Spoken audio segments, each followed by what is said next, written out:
पहला सवाल आपके सामने है, आपको सिनोनिम बताना है। दिया गया शब्द क्या है? मेरिट। सिनोनिम तब बताया जाएगा जब आपको इस मेरिट शब्द के बारे में पता होगा। इसका मतलब होता है जो क्वालिटी आपको पर्टिकुलरली गुड या फिर वर्दी होने के लिए चाहिए होती है, वो होता है मेरिट। यानी कि इसको हिंदी में बोल सकता हूं आपकी योग्यता, मेरिट। एग्जाम्पल के तौर पे किसी भी व्यक्ति ने कुछ काम किया तो उसके काम करने की जो मेरिट है उसकी वजह से उसको रिकॉग्नाइज किया गया और उसको कोई अवार्ड दिया गया। यानी कि इस स्टेटमेंट को कैसे हम मॉडिफाई कर सकते हैं? The merit of his work was recognised with a prestigious award. उसको उसकी मेरिट के लिए अवार्ड दिया गया। अब आपसे पूछा है इसका सिनोनिम। एक तरफ तो बात हो रही है आपकी योग्यता की, आपकी क्वालिटी जिसमें कि आप पर्टिकुलरली गुड है या वर्दी है। और दूसरी तरफ अगर इसका विलोम आप लोगों से पूछा जाएगा तो आप लोगों को यहाँ पर एक ऑप्शन नजर आएगा। अच्छा, इन्होंने सिनोनिम पूछा है, इन्होंने विलोम नहीं पूछा है, इन्होंने सिनोनिम यानी कि पर्यायवाची पूछा है। तो मेरिट भी योग्यता होगी, तो इसके बाद इसका अगर आपको सिनोनिम ढूंढना है तो उसमें भी आपकी कुछ पॉजिटिव फीलिंग आनी चाहिए, यानी कि आपका कोई ऐसा बिहेवियर जो कि आपके हाई मोरल स्टैंडर्ड्स को दिखाए। तो करेक्ट अगर सिनोनिम ढूंढना है तो देखो ये वर्च्यू आपको यहाँ पर एक शब्द दिया गया है। इसका मतलब भी क्या होता है? पुण्य। यानी कि आपका एक ऐसा बिहेवियर जो कि आपके मोरल स्टैंडर्ड्स के एक हायर रूप को दर्शाए।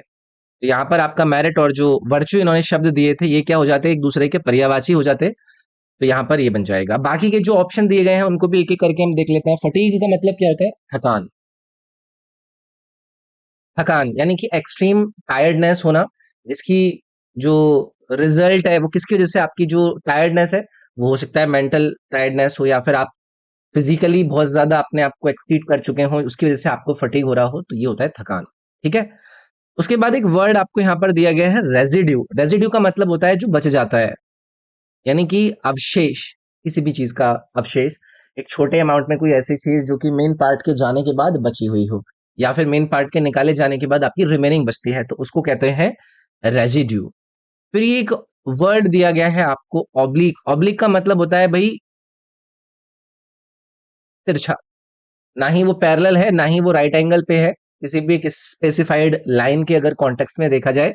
ये क्या है? ये स्लांट है। आप लोगों ने मेंसुरेशन के अंदर पढ़ा होगा ना, तो ये स्लांट है। तो ऑब्लिक का आपका करेक्ट मतलब बनेगा कोई चीज जो कि तिरछी है। तो यहाँ पर मेरिट का सिनोनिम पूछा था, वर्च्यू के रूप में हमने उसको निकाल लिया। अगला सवाल है, आपको ये चार स्टेटमेंट दिए गए हैं, इन सभी को अरेंज करके एक आपको कंप्लीट स्टेटमेंट बनाना है। तो एक बार पहले चारों को पढ़ेंगे।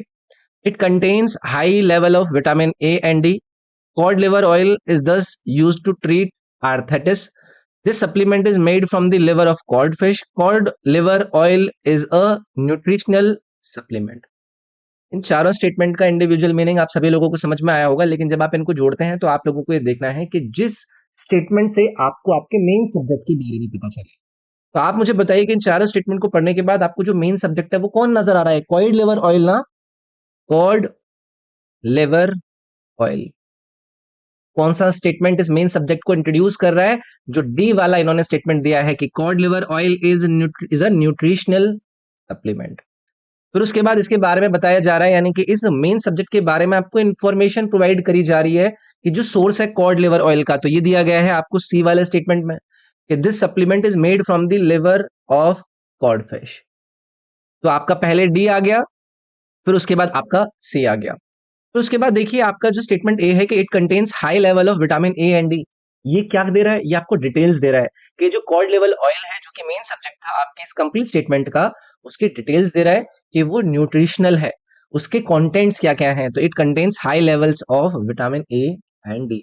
तो फिर क्या आ गया? आपका ए आ गया, एंड देन उसके बाद आपका बी वाला स्टेटमेंट कि कॉड लिवर ऑयल इज दस यूज्ड टू ट्रीट आर्थराइटिस।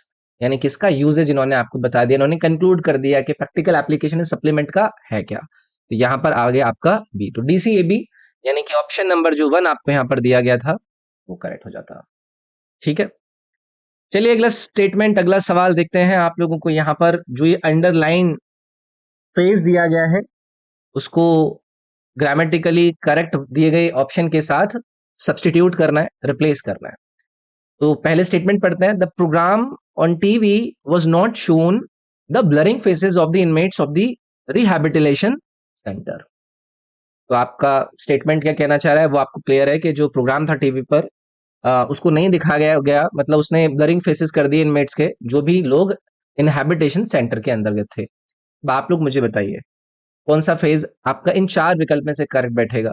इन्होंने बोला was not shown, the programme on TV was not shown, was not shown या वॉज नॉट शोइंग, तो यहां पर वॉज नॉट शोन की जगह पर आपका क्या था, शोइंग, क्योंकि वो प्रोग्राम नहीं दिखा रहा था जितने भी इनमेट्स थे उस रिहैबिलिटेशन सेंटर के, उनके चेहरों को, उनके ब्लड फेसेस कर दिए गए थे। तो यहाँ पर was not showing the blood faces, not blurring faces, ये ब्लड फेसेस आपका यहाँ पर आएगा of the inmates of the rehabilitation centre. तो ये जो डी वाला स्टेटमेंट था ना, इससे आपका ये करेक्ट स्टेटमेंट फॉर्म होता। चलिए आगे आते हैं, select the most appropriate synonym of the underline word. Synonym पूछा गया है यानी कि पर्यायवाची है। Laila is the sultan's consort.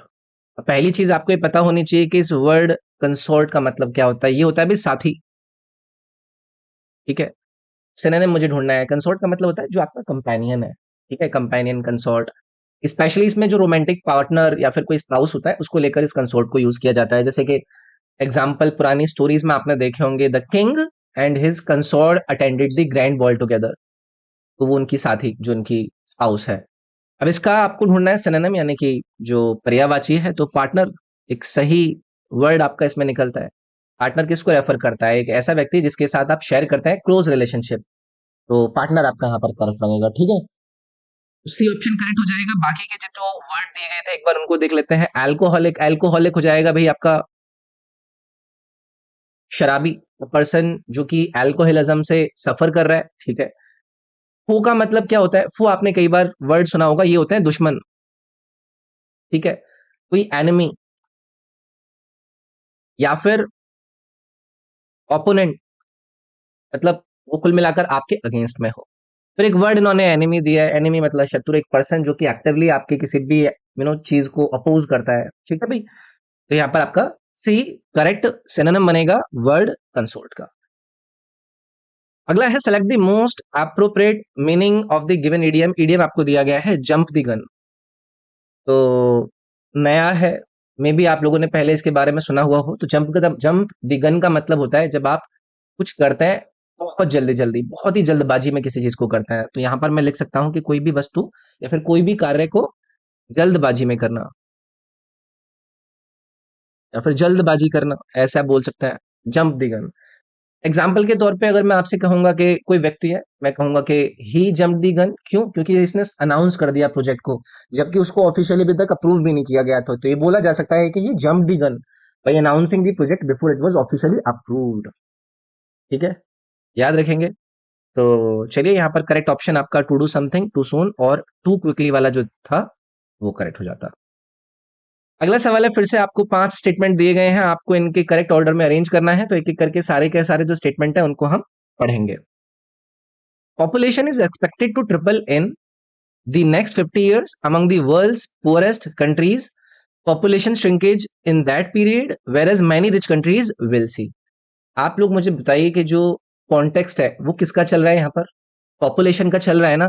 तो मैं यहाँ पर मेन सब्जेक्ट के रूप में, मतलब डिस्कशन के रूप में, कॉन्टेक्स्ट के रूप में किसको ले लूंगा, पॉपुलेशन को, ठीक है। ये मैंने एक वर्ड निकाल लिया जिस पर आपके इन सभी स्टेटमेंट के अंदर चर्चा की जा रही है, अगर आप उसको मिलाकर देखते हैं तो अगर मैं यहां पर आपसे इंट्रोडक्टरी स्टेटमेंट की बात करूं जो कि पॉपुलेशन ट्रेंड के ऊपर डिस्कशन कर रहा है, वो कौन सा रहेगा भाई, वो रहेगा आपका Q, among the world's poorest countries. यहां से आपका कॉन्टेक्स्ट शुरू होता है। So among the world's poorest countries, फिर उसके बाद क्या आएगा, population shrinkage in that period, क्या ये आएगा, या फिर population is expected to triple in, आपका आएगा population is expected to triple in. क्यों, क्योंकि इससे आपको डिस्क्राइब करा जा रहा है कि जो एक्सपेक्टेड पॉपुलेशन ग्रोथ है इन कंट्रीज के अंदर उसके ऊपर क्या प्रभाव पड़ने वाला है। तो पहले आपका क्यू आया, फिर आएगा आपका ओ। तो स्टेटमेंट कुछ इस प्रकार से बना, among the world's poorest countries population is expected to triple in the next 50 years. तो फिर आएगा आपका पी। तो देखो क्यू ओ पी से आपका ये जो डी वाला ऑप्शन है वो आपका करेक्ट बन जाएगा, ठीक है। तो आगे बढ़ता है। अगला है आपको एंटोनिम यानी कि विलोम बताना है। अंडरलाइंड शब्द जो यहाँ पर दिया गया है, जियोपार्डाइज। जियोपार्डाइज का मतलब क्या होता है, इसका मतलब होता है कि जब आप किसी को या किसी भी व्यक्ति को किसी एक ऐसी सिचुएशन के अंदर डाल देते हैं जो कि डेंजरस होती है, या फिर उसके साथ कोई लॉस हो सकता है, यानी कि आपका इसका हिंदी का मतलब बन जाएगा खतरे में डालना।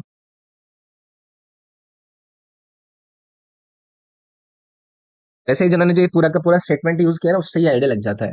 जैसे कि स्टेटमेंट आपने यूज किया होगा कि smoking can jeopardise your health, यानी कि स्मोकिंग करना आपकी हेल्थ को क्या कर सकता है, खतरे में डाल सकता है। तो इसका एंटोनिम यानी कि विलोम आप लोगों को ढूंढना है, तो आपको ये जो पहला वाला ऑप्शन दिया गया है सेफ गार्ड, इसका मतलब क्या है, सुरक्षा करना। सेफ गार्ड किसको रेफर कर रहा है कि आप किसी चीज को क्या कर रहे हैं, प्रोटेक्ट कर रहे हैं। ओके, बाकी के जो वर्ड है एक बार इनको देख लेते हैं। देखो एक वर्ड दिया गया है जेप, कम लोगों को पता होता है, ये होता है मजाक। कैसा मजाक, एक प्रैक्टिकल जोक, एक प्लेफुल ट्रिक के दौरान दिया गया जोक। जैसे कि आ, जूता चुराई वाली रस्में आपने सुनी होंगी, है ना। उस समय पर अगर मान लीजिए कि आपके जूतों को छुपा दिया गया, तो आपकी साली they played a jape on you by hiding your shoes, कि आपके जूतों को चुराकर आपकी सालिया ने आपके साथ क्या किया, जेब किया, यानी कि मजाक किया, एक प्लेफुल ट्रिक की। जेब आपका मजाक बन गया। ठीक है भाई। उसके बाद एक वर्ड दिया गया है आपको रिस्क, इसको एक्सप्लेन करने की जरूरत नहीं है। जोखिम होता है एक ऐसी पॉसिबिलिटी जहां पर आपके साथ कुछ गलत हो सकता है। ये वर्ड जो चौथे ऑप्शन में दिया गया है पैरल, इसका मतलब भी क्या होता है भाई, खतरा होता है। ओके, हाई रिस्क मतलब मान लीजिए, या फिर पैरल एक ऐसा वर्ड है जिससे आपको बहुत ही सीरियस और इमीडिएट डेंजर फेस करने का एक ऑप्शन बन सकता है।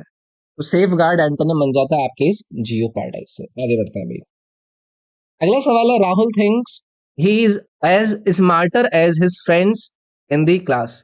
आपको इसके अंदर बताना था कि बताइए कि कौन से पार्ट के अंदर एरर है। क्लियर आपको पल्ला की गया होगा, ये जो बेसिक ग्रामेटिकल आपके रूल्स होता है उनमें से बनता है। इसमें यहाँ पर एक फेज दिया गया है, he is as smarter as. ये फेज ठीक है क्या?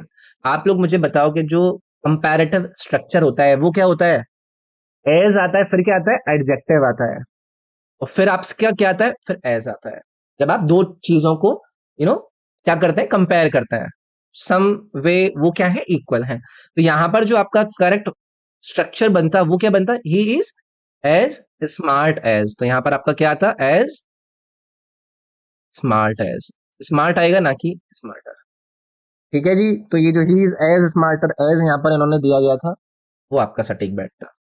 चलिए आगे बढ़ता है। ऑपोजिट वर्ड आपको सेलेक्ट करना है जो कि इस दिए गए शब्द का क्या है, बनेगा।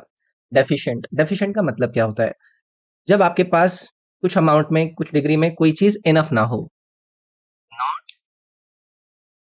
इनफ इन सम डिग्री और इन सम अमाउंट, यानी कि आप लैक कर रहे हैं कोई नेसेसरी क्वांटिटी या फिर एलिमेंट को, मतलब कोई चीज आपके पास क्या है, पर्याप्त है, तो वो हो गया डेफिशिएंट। एग्जाम्पल के तौर पे मान लीजिए कि आप ऐसी डाइट ले रहे हैं जिसके अंदर विटामिन की कमी है, तो उससे क्या हो जाएगी, आपको हेल्थ प्रॉब्लम्स हो जाएगी। तो इस स्टेटमेंट को कैसे मैं स्ट्रक्चर कर सकता हूं, the diet was deficient in vitamin, जिसकी वजह से आपको हेल्थ प्रॉब्लम हुए। अब इसका ऑपोजिट ढूंढना है, तो देखो एक वर्ड यहां पर दिया गया है आपको, एम्पल। एम्पल किसको रेफर करता है, जब आपके पास मोर देन इनफ हो, more than enough in quantity, size में हो सकता है आपके पास ज्यादा हो, तो ये हो गया आपका, हिंदी में इसको कह दूंगा मैं प्रचुर।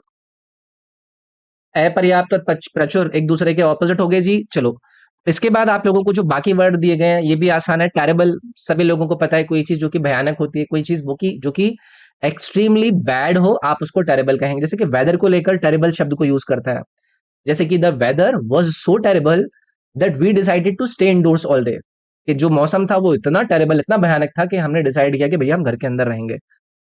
उसके बाद ब्रोकन, सभी लोगों को पता हुआ है, कोई चीज जो कि टूटी हुई है ना। और स्किम्पी एक अच्छा शब्द यहाँ पर दिया गया है जिसके बारे में भी लोगों को ना पता हो, कोई चीज जो कि लैक कर रही हो साइज में, लैकिंग इन साइज, साइज में लैक कर रही हो, या फिर फुलनेस में कोई चीज लैक कर रही हो, मतलब चीज कम हो, क्वांटिटी में क्या हो सकता है, वो कम पड़ गई हो, मतलब कोई चीज जो अल्प है, कम पड़ गई हो।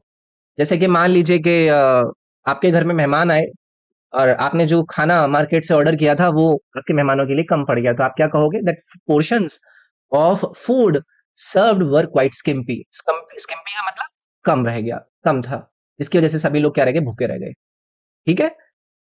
चलिए अगला सवाल है, select the most appropriate meaning of the given idiom. Idiom दिया गया है to read between the lines. आसान है, बहुत ही कॉमनली एग्जाम में दिखने वाले ईडीएम में से ये एक है। ये है कि किसी शब्दों से अधिक समझ लेना किसी भी चीज को, यानी कि अगर आप more than what word is suggesting us, हम उससे ज्यादा उसका मतलब निकाल लें तो उसका मतलब हो जाएगा to read between the lines. जैसे कि एग्जाम्पल के तौर पे, ये कोई मित्र है, ये अपनी फ्रेंड से मिलने गया, वो इसको बताने लगी कि नहीं नहीं मैं ठीक हूँ। इसने क्या कहा? She said she is fine. लेकिन ये भाई साहब क्या है, ये भाई साहब इसको पसंद करता है, उनको पता है कि ये जो कह रही है वो ठीक नहीं है। So he read between the lines and knew she was actually upset. ये कहेगा कि नहीं नहीं वो ठीक नहीं है, मुझे पता है कि आपकी लाइफ में कोई दिक्कत चल रही है, माहौल बनाना है इसको। ठीक है, तो इसका मतलब क्या है कि जो एक्चुअली में था उसने उसके हिडन मीनिंग्स को निकाल कर समझ लिया। ठीक है, तो यहां पर करेक्ट ऑप्शन क्या बन जाएगा? To understand more than what the word suggest. जो शब्दों में कहा गया उससे ज्यादा ही आपने वहां से समझ लिया। चलिए भाई आगे बढ़ते हैं। अगला सवाल है, आपको एक स्टेटमेंट दिया गया है, इस स्टेटमेंट के कुछ पार्ट करके इन्होंने पूछा है कि किस भाग के अंदर एरर है, और अगर एरर नहीं है,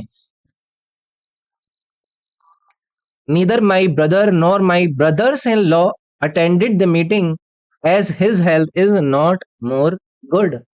अगेन, इंग्लिश ग्रामर को पढ़ने वाले उस्तादों को पता होगा कि ये आपके जो बहुत ही कॉमन ग्रामेटिकल रूल्स होते हैं उनमें से एक बहुत ही कॉमन सा रूल बनता है।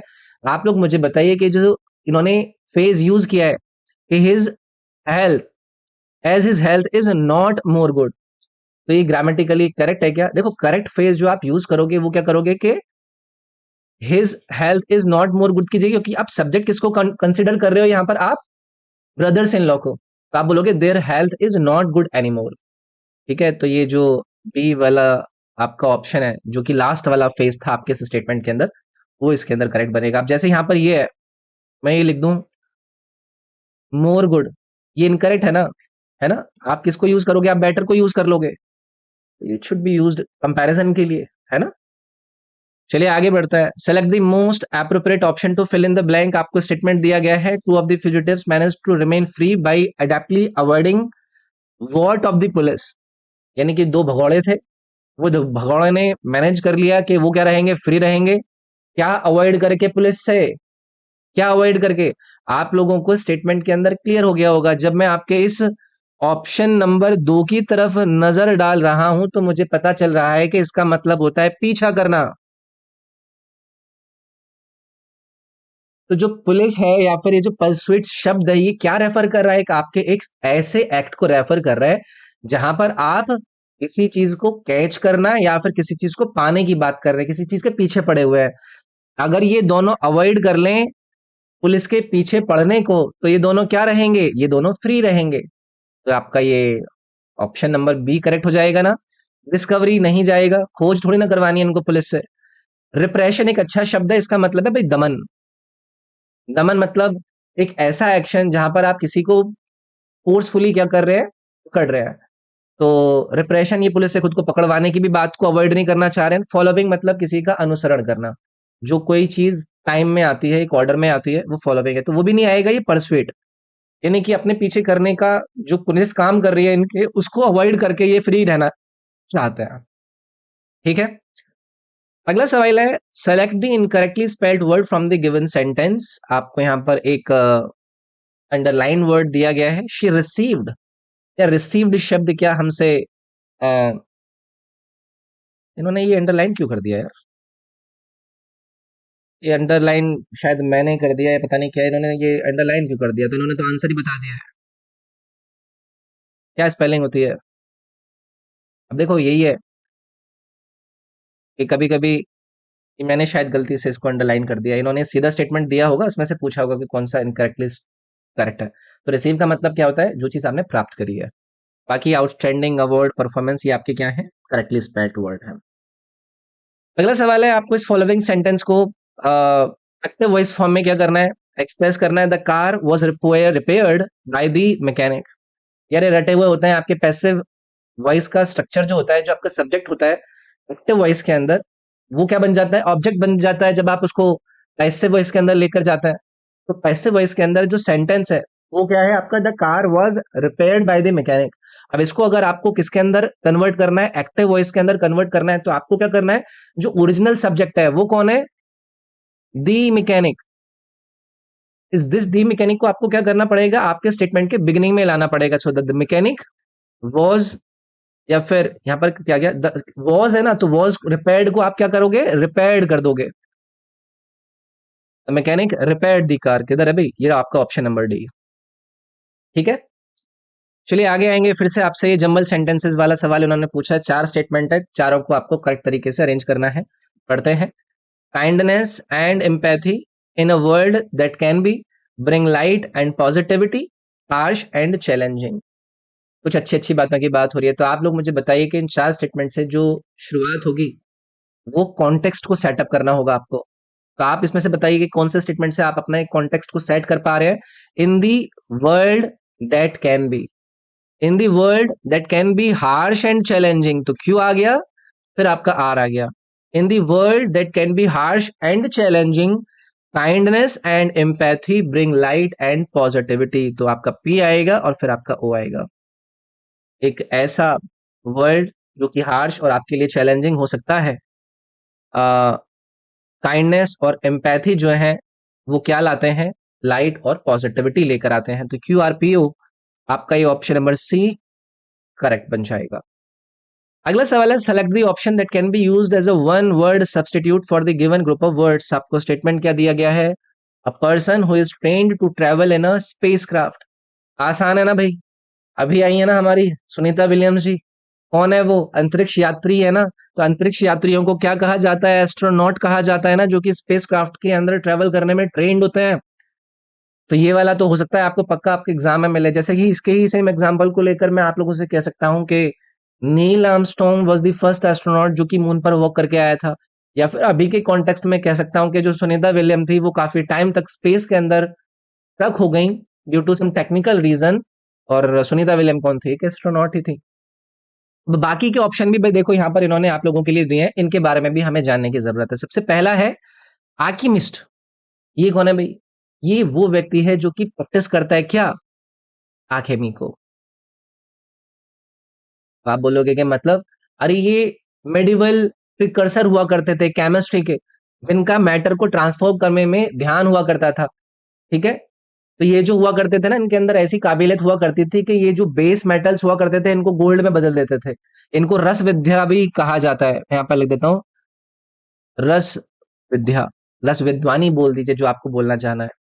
अगला सवाल है एंथ्रोपोलॉजिस्ट। आसान है, ये आपके मनोविज्ञानी हो जाएंगे।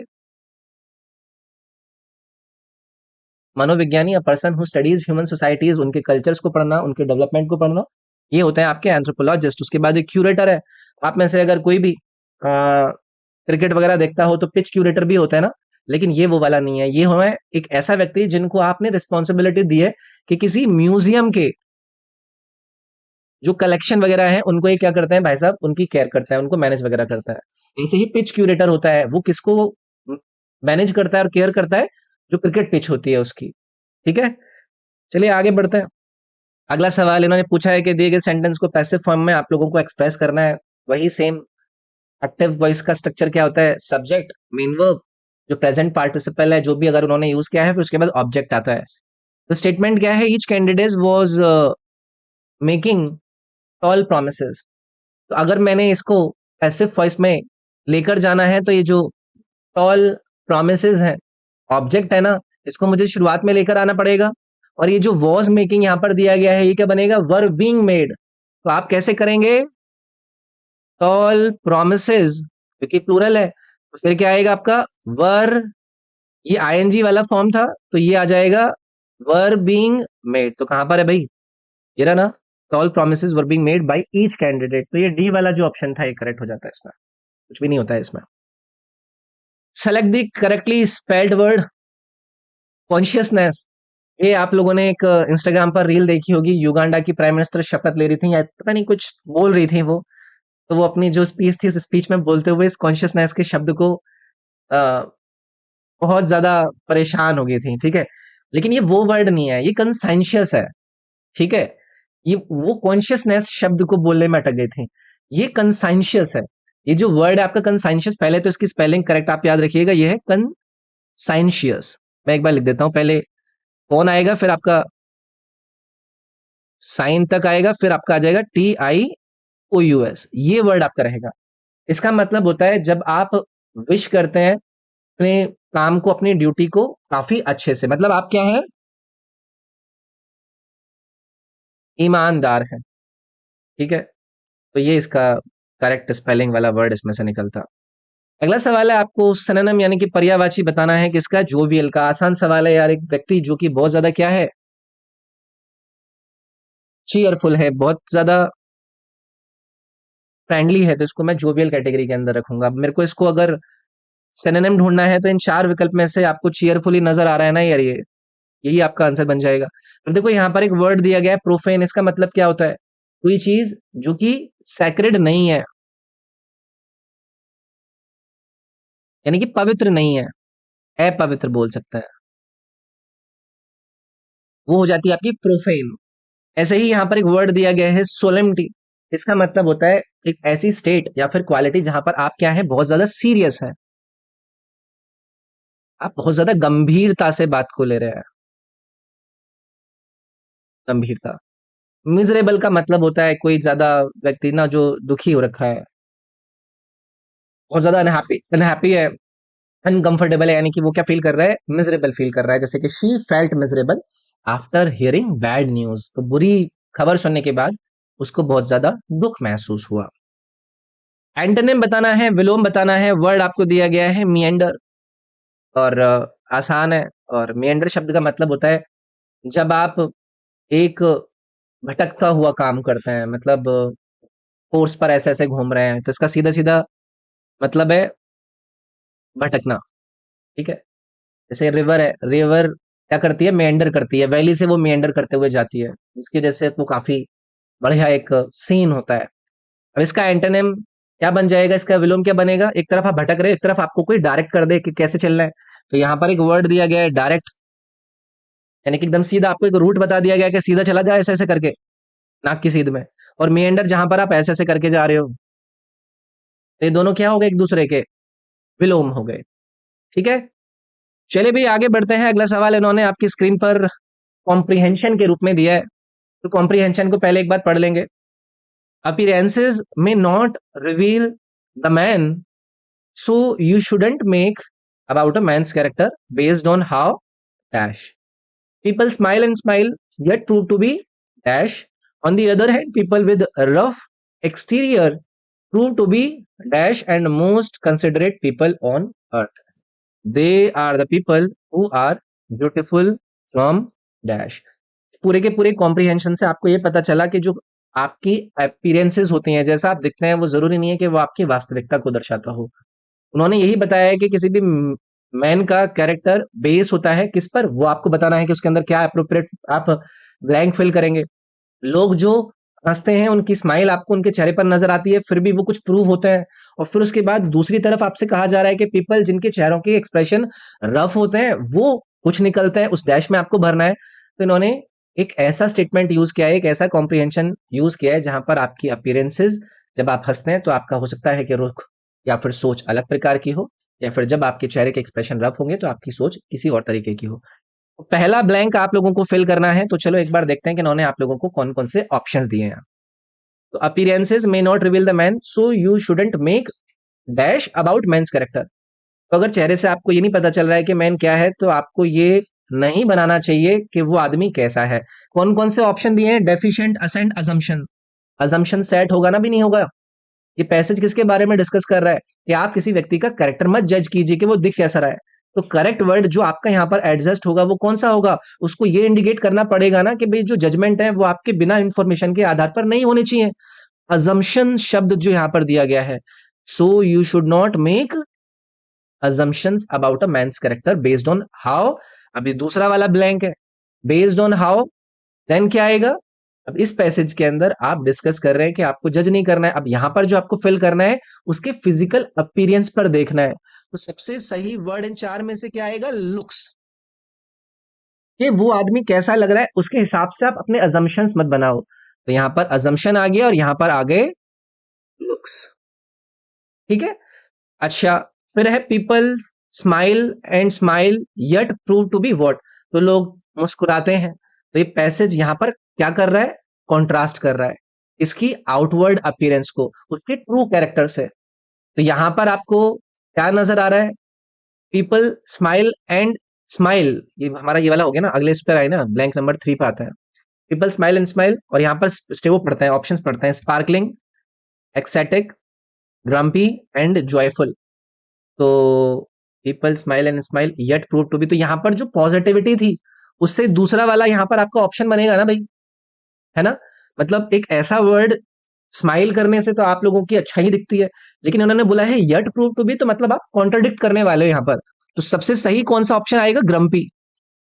ग्रम्पी जो कि स्माइलिंग को कॉन्ट्रडिक्ट कर रहा है ना, तो ग्रम्पी वैसा ही व्यक्ति हो जाएगा या फिर एक ऐसा पोस्चर हो जाएगा जहां पर आप लोग मन के अंदर एक्चुअली अनप्लीजेंट रख रहे हैं, आप एक्चुअल में उतने खुश नहीं है जितना अपने चेहरे पे अपने स्माइल के जरिए दिखा रखा है।